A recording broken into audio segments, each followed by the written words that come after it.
என்பவர் மிகவும் உக்கிரமான தெய்வமாக கருதப்படுகிறார்.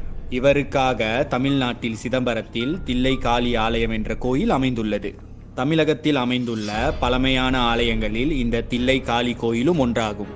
சிதம்பர ஆலயத்தில் சிவனோடு வாழ்ந்து கொண்டிருந்த பார்வதி கோபம் கொண்டு காளி அவதாரம் எடுத்து சிதம்பரத்தின் ஒதுக்குப்புறமான பகுதியான இந்த தில்லை காளி ஆலயத்தில் குடிகொண்டார். ஒரு தடவை சிவனுக்கும் பார்வதிக்கும் தங்களில் யார் பெரியவர்கள் என்ற மோதல் வந்தது.